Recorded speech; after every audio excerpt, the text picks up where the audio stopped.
சாமி தந்ததையா எத்தனை பாட்ட சொன்னதையா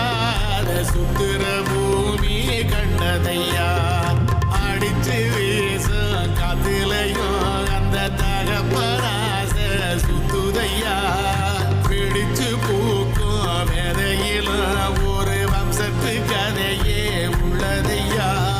100 தலைமுறை சேர்ந்து செதுக்குன ஈர நலம் இது